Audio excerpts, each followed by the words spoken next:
আসসালামু আলাইকুম শিক্ষার্থীরা, কেজি চেতে স্বাগতম। আমি ইতিমধ্যে তোমাদের কয়ের 1 ও 2 এর উত্তর সমাধান বা উত্তর দিয়ে দিয়েছি। এখন কাজ ক্ষয়ের উত্তর দেব, দেওয়ার পত্রিকায় দেওয়ার জন্য রচনা। তো তোমরা প্রশ্ন উত্তর দেখিয়ে নিয়েছো, দেখো উত্তর শিরোনাম সহ দিতে হবে। আমি বিবরণমূলক লেখা লিখবো। আমাদের বিদ্যালয়ের পাঠাগার, আমাদের বিদ্যালয়ের পাঠাগারটি এটা তোমরা পড়ে নেবা এবং চাইলে ভালো করে খাতায় নোট করে নিতে পারো।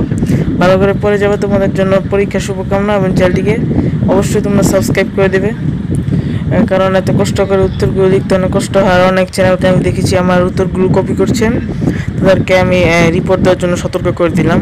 তো এবার এখানকার 2 এর উত্তর রচনাটি লেখার এটি কেন বিশ্লেষণমূলক, কেন আমি বিবরণমূলক লেখা লিখেছি, তো তাই বিবরণমূলক কেন এটা আমি লিখে দিয়েছি, এই জন্য এটি বিবরণমূলক লেখা।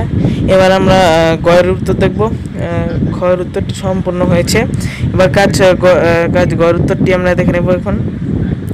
তো এটা হচ্ছে বাক্য বিশ্লেষণ, শব্দ সাজানো।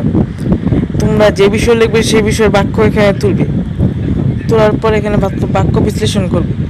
পাঠাগারে পড়াশোনার জন্য আরামদায়ক আসন ও টেবিলের ব্যবস্থা রয়েছে। হ্যাঁ, বই আছে, পাঠাগারে নিয়মিত নতুন বই আসে। কি এগুলো তোমরা দেখে নেবে। তারপর 10টি শব্দ আমি সিরিয়াল অনুযায়ী সাজিয়েছি। দেখো কীভাবে সিরিয়াল অনুযায়ী সাজানো হয়েছে। তা এটাই সর্বশেষ। দেখার জন্য ধন্যবাদ এবং চ্যানেলটিকে অবশ্যই সাবস্ক্রাইব করবে। পরীক্ষার জন্য শুভকামনা।